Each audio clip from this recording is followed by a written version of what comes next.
Мицковски предлага лидерска на 14 јануари. Филипче смета дека нема потреба од тоа. Како што посочи премиерот во изјавите, освен укинувањето на техничката влада, предлог било да се дискутира и за реформските закони неопходни за реформската агенда. Народниот правобранител кој се уште чека двотретинско мнозинство во собранието, но и теми за кои лидерите на партиите можеле заеднички да дискутираат. Иако првиот опозиционер Филипче денеска се изјасни дека не гледа потреба од таква лидерска, сепак Мицковски ваквиот став го оцени како несериозен и уште еднаш потенцираше дека наредните денови ќе ги достават поканите до лидерите на парламентарните партии. Сакавме да разговараме и за народниот правобранител, нешто што е содржано во извештаите на Европската комисија, така што пораките се збунувачки. Доскоро тие бараа лидерска средба, сега кога има лидерска средба ја одбиваат, велат дека се за интегрирање на државава во Европската унија. Зборуваме за реформски закони, тие повторно бегаат од таа лидерска средба. Навистина едно, би рекол, узбунувачко и навистина нејасно однесување од страна на опозицијата.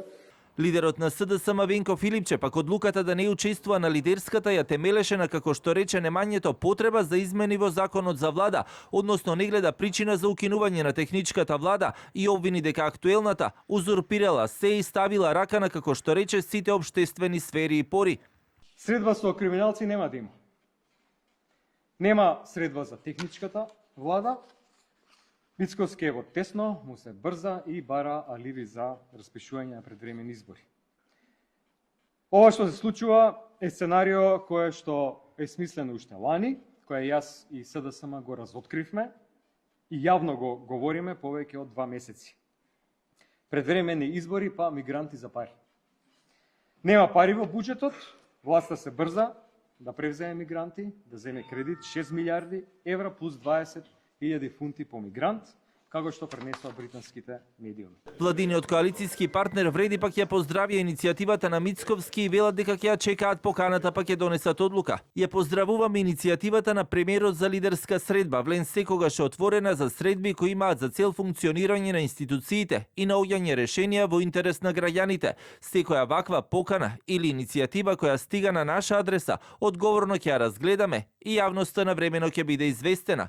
Од Демократската унија за интеграција пак засега без конкретен став дали ќе учествуваат на лидерската. Само кратко велат, ќе почекале да им стигне поканата па ќе одлучат. Целта за лидерска, како што појасни премиерот, е за сите прашања да се постигне консензус, иако, како што рече, моделот за укинување на пржинската влада може да го реши и со 61 пратеник во законодавниот дом, но сметал дека треба акцент да се стави на реформските закони и да се отвори посебна дискусија на повисоко ниво, односно на ниво на лидери на партии.